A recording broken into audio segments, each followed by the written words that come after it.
الحمد لله رب العالمين والصلاة والسلام على سيد المرسلين نبينا محمد وعلى آله وصحبه ومن تبعه بإحسان إلى يوم الدين أما بعد فأعوذ بالله السميع العليم من الشيطان الرجيم بسم الله الرحمن الرحيم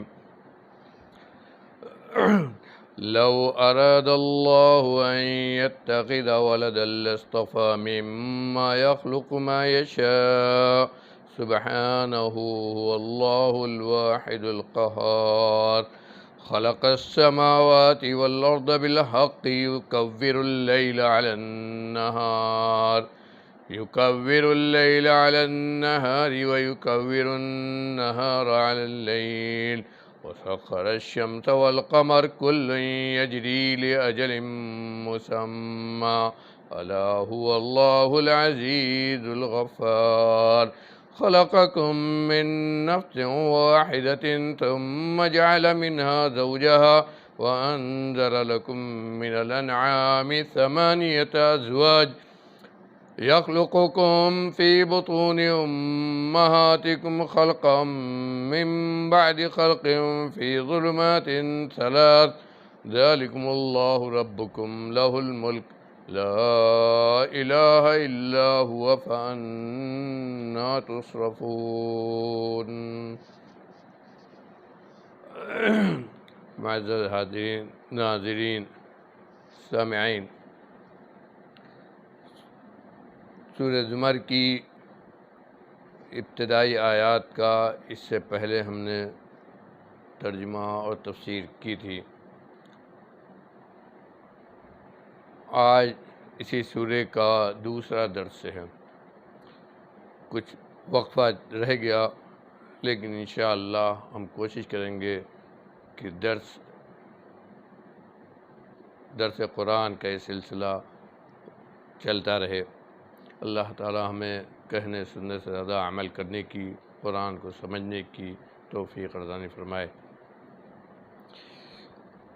آج جو آیات ہم نے تلاوت کی ہیں، اس میں اللہ رب العالمین نے انسان، اس دنیا کا نظام، اس دنیا میں جو چیزیں اللہ نے پیدا کی ہیں، چاہے وہ انسان ہوں یا چوپائے اور جانور ہوں یا انسان کی خوراک کا دوسرا انتظام ہو، ان سب کو ذکر کر کے اللہ رب العالمین نے اپنی عظمت، بزرگی، بڑائی اور کبریائی کی طرف اشارہ کیا، اور یہ سب کچھ اس لیے بیان کیا ہے تاکہ انسان کو یہ سمجھایا جائے کہ کیا عبادت کے قابل وہ ذات ہے جو اتنی عظیم ہے کہ یہ دنیا اور اس دنیا کا نظام ہی نہیں بلکہ پوری انسانیت اور پوری مخلوقات اسی کے رحم و کرم کی محتاج ہے۔ اسی کی مشیت سے سارا نظام چلتا ہے اور اسی کی مشیت سے یہ دنیا قائم ہے۔ جس رب نے ہم کو پیدا کیا اور ہمارے لیے جینے، رہنے، بسنے اور کھانے کا انتظام کیا، کیا وہ عبادت کے لائق ہے؟ یا وہ مخلوقات جو خود اپنے وجود کے لیے اور اپنی ضرورتوں کے لیے خالق کائنات کے محتاج ہے، جو خود محتاج ہے، وہ دوسروں کی محتاجی میں کیا مدد کرے، تو کیسے وہ عبادت کے لائق بن سکتا ہے؟ اللہ رب العالمین نے قرآن کے اندر جو توحید کا بیان کیا ہے، یہاں پر بہت ہی واضح طور پر اس چیز کو بیان کیا ہے۔ آئیے پہلے ہم ان آیات کا سیدھا سادہ ترجمہ کرتے ہیں۔ اللہ رب العالمین فرماتے ہیں: لو اراد اللہ ان يتخذ ولدا لاصطفى مما يخلق ما يشاء سبحانہ هو اللہ الواحد القہار۔ اگر اللہ رب العالمین نے چاہتا، یہ ارادہ کرتا کہ اپنی مخلوقات میں سے کسی کو بیٹا بنا لے تو وہ اس بات پر مکمل قادر، جس کو چاہتا اپنی مخلوقات میں سے وہ انتخاب کر لیتا اور بنا لیتا، منتخب کر کے بیٹا بنا لیتا۔ سبحانہ اللہ الواحد القہار، لیکن حقیقت میں وہ پاک ہے، وہ پاک ہے، اس کو بیٹا بنانے کی، کسی کو بیٹا بنانے کی یا کسی کو بیٹا بیٹی بنانے کی کوئی ضرورت نہیں۔ وہ ہر عیب سے پاک ہے، وہ ہر نقص سے پاک ہے۔ هو اللہ الواحد القہار، وہ اکیلا ہے، یگانہ ہے، وہ یکتا ہے، اور صرف یکتا ہی نہیں بلکہ پورے طور پر، مکمل طور پر ہر چیز پر قدرت رکھنے والا زبردست رب ہے۔ خلق السماوات والارض بالحق، اس نے آسمان و زمین کو بہترین طریقے پر، بہت ہی اچھی تدبیر کے ساتھ پیدا کیا، بہت ہی اچھی تدبیر اور بہترین انتظام اور نظام کے ساتھ آسمان اور زمین کو پیدا کیا۔ یکور اللیل علی النہار و یکور النہار علی اللیل، اور رات کو دن پر اور دن کو رات پر وہ لپیٹتا ہے۔ وسخر الشمس والقمر، اور سورج اور چاند کو اس نے مسخر کیا،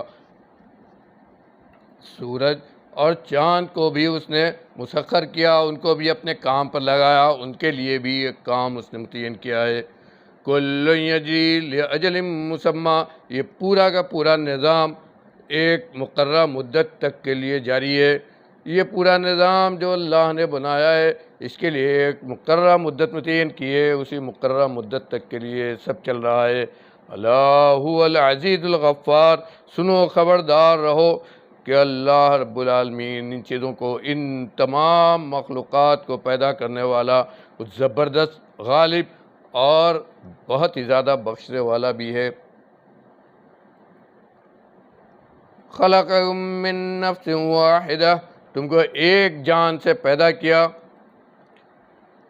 اب اس آیت میں اللہ نے انسان کی پیدائش اور اسی طرح جانور کی پیدائش کا ذکر کیا۔ خلقکم من نفس واحدہ، تم کو ایک جان سے پیدا کیا، ثم جعل منها زوجہا، پھر اسی سے اس کا جوڑا بھی پیدا کیا۔ وَأَنزَلَ لَكُم مِّنَ الْأَنْعَامِ ثَمَانِيَةَ أَزْوَاجٍ، اور تمہارے لیے چوپایوں میں سے 8 جوڑے بنائے۔ يَخْلُقُكُم فِي بُطُونِ أُمَّهَاتِكُمْ خَلْقًا مِّن بَعْدِ خَلْقٍ فِي ظُلُمَاتٍ ثَلَاثٍ، تم کو پیدا کیا، کہاں پر پیدا کیا، کہاں سے تمہاری پیدائش کی شروعات ہوئی، اللہ نے اس چھوٹے سے آیت کے چھوٹے سے ٹکڑے میں اس کو پورے طور پر بیان کیا۔ فرماتا ہے اللہ رب العالمین کہ تم کو تمہاری ماؤں کے پیٹوں میں 3 تاریکیوں کے اندر پیدا کیا، خلقا من بعد خلق، ایک بناوٹ کے بعد دوسری بناوٹ پر اس کو بنایا۔ ذالکم اللہ ربکم لہ الملک، یہی وہ اللہ ہے جو تمہارا رب ہے، لہ الملک، اسی کے لیے بادشاہت ہے۔ لا الہ الا ہوا فانا تصرفون، اس کے علاوہ لا الہ الا ہو، اس کے علاوہ کوئی معبود برحق نہیں۔ فانا تصرفون، یہ سب حقیقت تم دیکھ رہے ہو، اس کے بعد بھی تم کہاں بہک رہے ہو۔ آئیے تھوڑی اب ان آیات کی تفسیر کرتے ہیں۔ پہلی آیت میں اللہ رب العالمین نے یہود و نصارہ کے عقیدے کی طرف اشارہ کر کے اس کی تردید کی۔ قرآن میں اللہ رب العالمین نے اس بات کا ذکر کیا ہے کہ یہود عزیر کو اللہ کا بیٹا، اور یہود عزیر کو اللہ کا بیٹا، اور عیسیٰ علیہ السلام کو اللہ کا بیٹا کہتے ہیں۔ اس کی تردید اللہ نے قرآن میں بہت ساری جگہوں پر کی ہے، اور یہی نہیں بلکہ مشرکین کے بارے میں بتلایا ہے کہ وہ فرشتوں کو اللہ کی بیٹیاں کہتے ہیں۔ تو اللہ رب العالمین نے یہاں اس بات کو صاف کر دیا کہ اللہ کو اس بات کی حاجت نہیں ہے کہ وہ کسی کو بیٹا اور کسی کو بیٹی بنائے۔ وہ یگانہ یکتا رب ہے، پوری دنیا کو اکیلے پیدا کیا اور پوری دنیا کا نظام وہ اکیلے چلاتا ہے، اور پوری دنیا کو اکیلے کھلاتا پلاتا ہے، پوری دنیا کی حاجتوں کو وہ اکیلے پوری کرتا ہے۔ اگر اللہ رب العالمین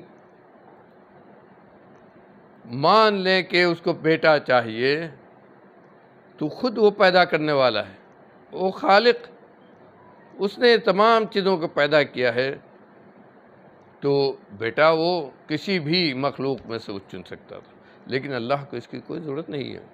کیوں؟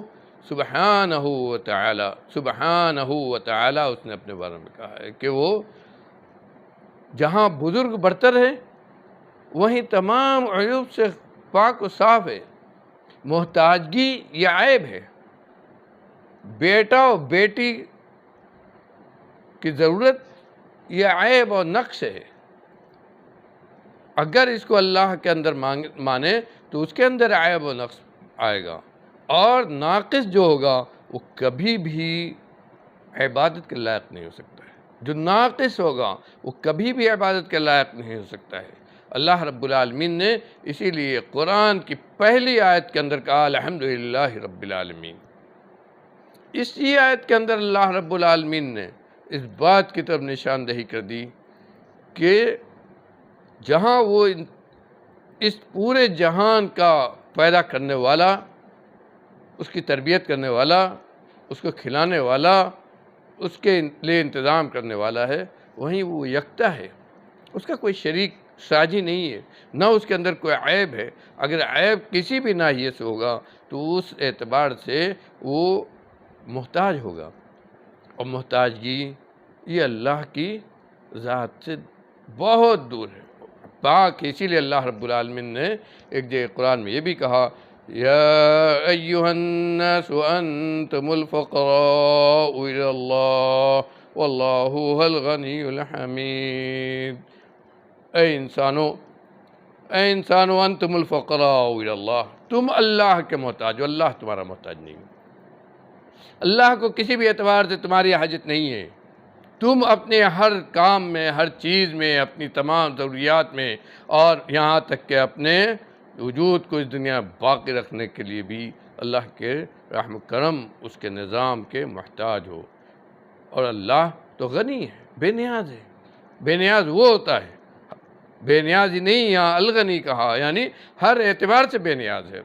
الصمد کہا، ہر اعتبار سے بے نیاز ہے، دوسرے اس کے محتاج ہیں۔ اور جب اتنا بے نیاز ہے تو اس کو کیا ضرورت ہے کہ کسی کو بیٹا بنائے اور کسی کو بیٹی بنائے؟ اور اسی لیے اس حقیقت کو پورے طور پر کھول کر سامنے انسانوں کے سامنے رکھنے کے لیے اللہ نے پھر اس دنیا کی پیدائش، اس کے اندر جو اس نے نظام بنایا ہے اس کی پیدائش، اور پھر انسانوں کی پیدائش، ان سب کو اللہ نے مختصر الفاظ میں لیکن مکمل طور پر بیان کیا۔ پہلی آیت میں کیا کہا؟ آسمان و زمین کی پیدائش کر دی، بالحق کہا کہ آسمان و زمین کو حق کے ساتھ، یعنی بہترین انتظام کے ساتھ۔ پوری دنیا کی سائنس اور سائنسی پوری طاقت اگر اکٹھا ہو جائے تو اس سے اچھا نظام نہیں بنا سکتے، اور جو نظام اللہ کا ہے ہم خود اور پوری دنیا اس کو جانتی ہے کہ اس نظام میں اگر کہیں سے کوئی گڑبڑی ہوتی ہے تو پوری دنیا پریشان ہو جاتی ہے، اور اگر اس نظام کی بعد میں اللہ اصلاح نہ کرے تو پوری دنیا ہی تباہ ہو جائے۔ تو اللہ نے یہ نظام بنایا ہے، خلق السماوات والارض بالحق، بہترین نظام کا، بہترین یعنی سب سے اچھا جو نظام ہو سکتا ہے آسمان و زمین کے لیے، اس نظام پر آسمان و زمین کو اللہ نے پیدا کیا ہے۔ اس آسمان و زمین کے اندر اللہ کی جو قدرتیں ہیں اور اس کی جو مخلوقات ہیں، سائنس پوری اپنی ترقیوں کے ساتھ مل کر بھی، اپنی تمام تحقیقات کے ساتھ مل کر بھی اس کی پہنائیوں اور آخری حقیقتوں تک نہ پہنچ سکی، جبکہ اللہ رب العالمین نے اپنی ان پیدا کی ہوئی چیزوں کے بارے میں خود اس نے کہا کہ الا یعلم من خلق، الا یعلم من خلق، جس نے پیدا کیا وہی نہیں جانے گا۔ حقیقت یہی ہے آدمی جو چیز خود بناتا ہے، آدمی جو چیز بناتا ہے خود، تو وہ اس کے بارے میں دوسروں سے سب سے زیادہ جانتا ہے۔ تو اللہ نے جس چیز کو بنایا، کیا اس سے کوئی چیز اس کی چھپ سکتی ہے؟ ہرگز نہیں۔ اس نے آسمان و زمین کا یہ نظام بنایا، اور اسی نظام کے اندر یہ نظام بنایا کہ رات کو دن پر اور دن کو رات پر لپیٹتا ہے۔ لپیٹنے کے معنی کیا ہے؟ تکویر کے معنی ہوتا ہے کہ ایک چیز کو دوسرے پر لپیٹنا۔ یہاں لپیٹنے کا مطلب یہ ہے کہ رات جب جاتی ہے اور دن آتا ہے تو دن رات کو اپنے اندر اس طرح لپیٹ لیتا ہے کہ رات کی تاریکی چلی جاتی ہے اور دن کی روشنی روشن ہو جاتی ہے، جل جاتی ہے، اور تاریکی جو تھی وہ چھٹ جاتی ہے۔ اب ایسی روشنی ہو جاتی ہے کہ آدمی دن کے اندر اپنی تمام ضروریات کو پورا کرے، اپنے تمام حاجات، اپنے تمام کاموں کو کرے۔ دن کو رات کو دن پر لپیٹا اور دن کو رات پر لپیٹا۔ اس کے بعد جب رات کا وقت آتا ہے تو رات دن کی روشنیوں کو اپنے اندھیرے میں لپیٹ دیتی ہے۔ رات دن کے اجالوں کو، دن کے اجالے کو، دن کی روشنی کو اپنے اندھیرے میں لپیٹ لیتی ہے، تو اندھیرا ہو جاتا ہے۔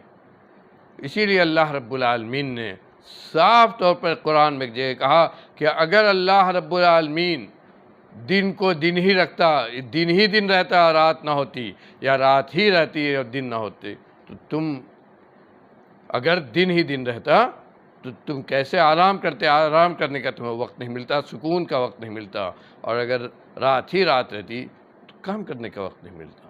یہ اللہ نے نظام بنایا دن و رات کا، اب بہترین نظام بنایا ہے۔ دنیا اسی نظام پر گھوم رہی ہے، سورج اور چاند اسی نظام پر چل رہے ہیں۔ اسی لیے آگے کہا وَسَخَّرَ الشَّمْسَ وَالْقَمَرَ، اور سورج اور چاند کو اس کے متعینہ کام پر لگا دیا۔ سورج نکلتا ہے، دن کی روشنی ہوتی ہے، رات چلی جاتی ہے۔ چاند، سورج ڈوبتا ہے، چاند نکلتا ہے، دن کی روشنی ختم ہو جاتی ہے۔ سورج نکلتا ہے تو رات کا اندھیرا، سورج نکلتا ہے تو رات کا اندھیرا چلا جاتا ہے اور دن ہو جاتا ہے، اجالا ہو جاتا ہے۔ اور جب رات ہوتی ہے، چاند نکلتا ہے، رات ہوتی ہے، تو دن کا اجالا ختم ہو جاتا ہے اور رات کا سکون آ جاتا ہے۔ رات کو پرسکون بنایا، دن کو کام